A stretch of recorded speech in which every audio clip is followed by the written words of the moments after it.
On est en 2020 et Liverpool remporte la première ligue pour la première fois depuis 30 ans. 30 ans d'attente et c'est enfin le grand jour pour les supporters, mais surtout pour eux, les acteurs de cette réussite. Bien sûr, le premier concerné c'est lui, Jürgen Klopp, mais surtout eux, les joueurs. C'est eux qu'on voit sur le terrain, mais c'est surtout eux qui seraient prêts à donner leur vie pour leur maillot. L'attaque de Liverpool a souvent été mise au centre de cette victoire. Quand ton trio d'attaque est composé de Mohamed Salah, Bobby Firmino et Sadio Mané, c'est normal que l'attention se porte sur eux. Mais il y a un joueur qu'on oublie beaucoup trop à mes yeux. Si Liverpool finit champion avec uniquement 33 buts concédés, c'est grâce à lui, Virgil van Dijk. Alors qu'il est arrivé que depuis 2 ans, il va faire de ce club son club et de cette ville sa ville. Aujourd'hui, je te propose de plonger avec moi dans le parcours de l'un des plus grands défenseurs de l'histoire.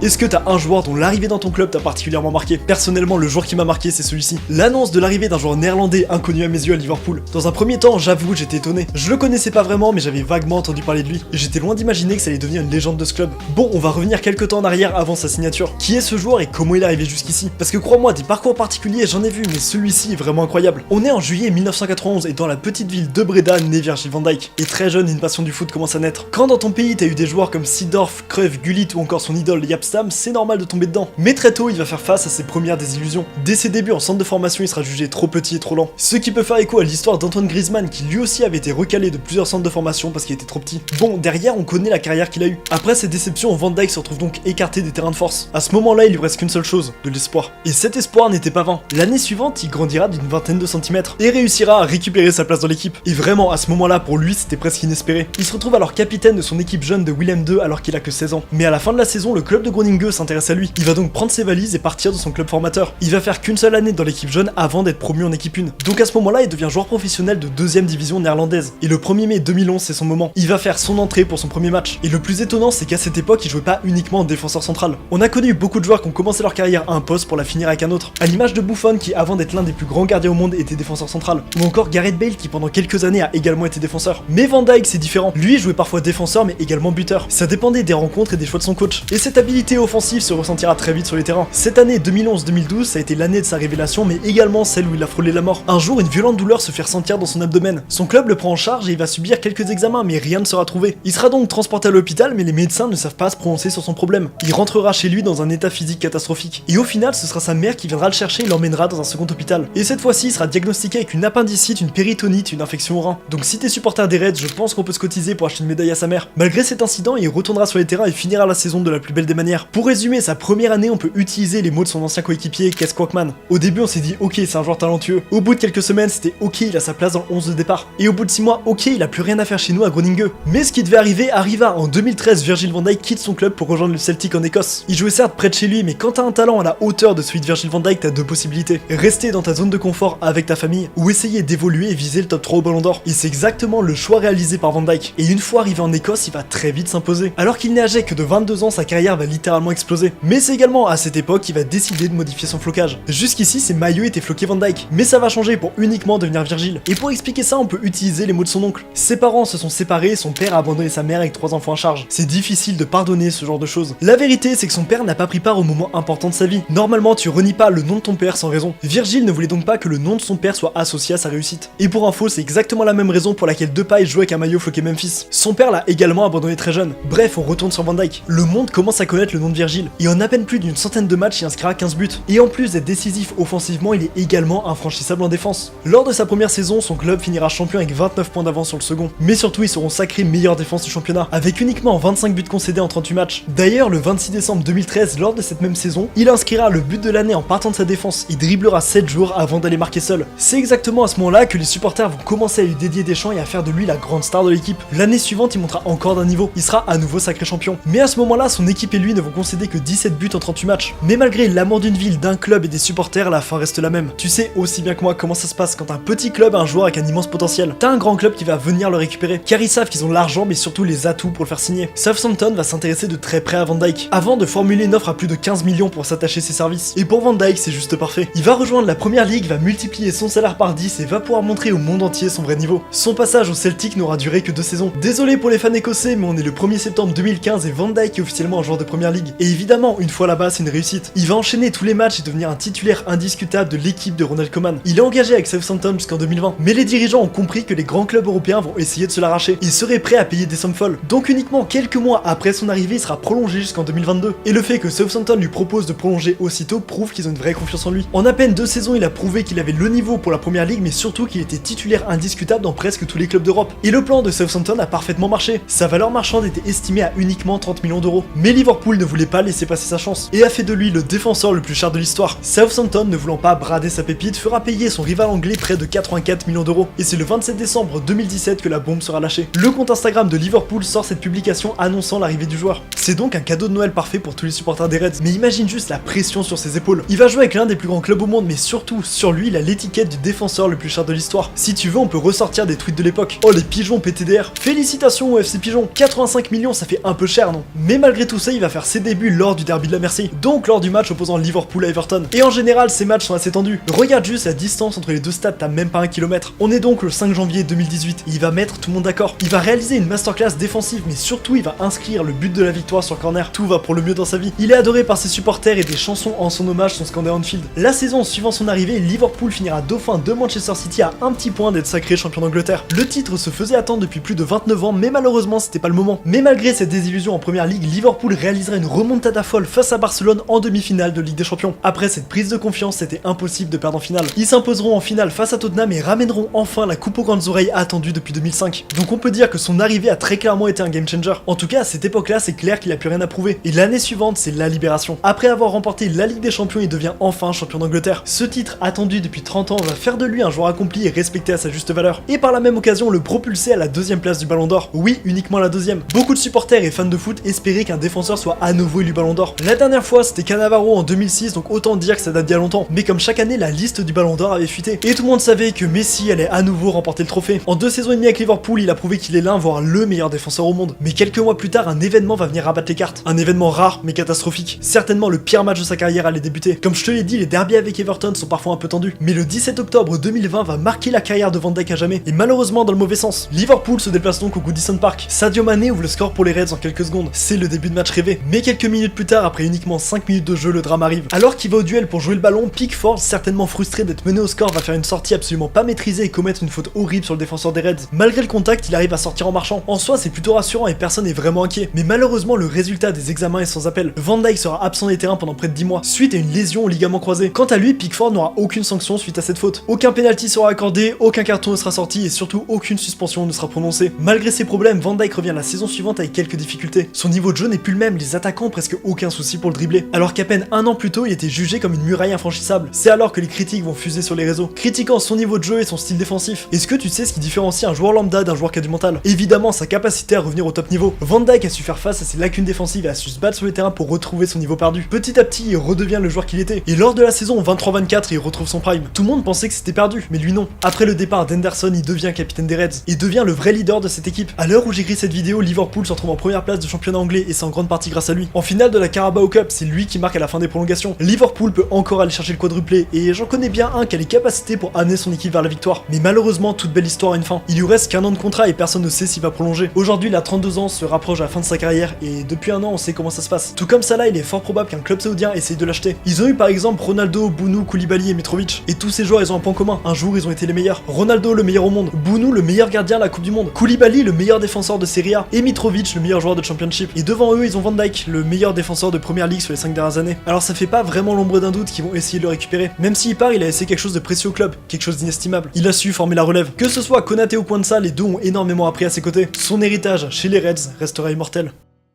J'espère sincèrement que la vidéo t'a plu. Si tu veux plus de vidéos, n'hésite pas à t'abonner. C'était WeyaFoot et à très vite.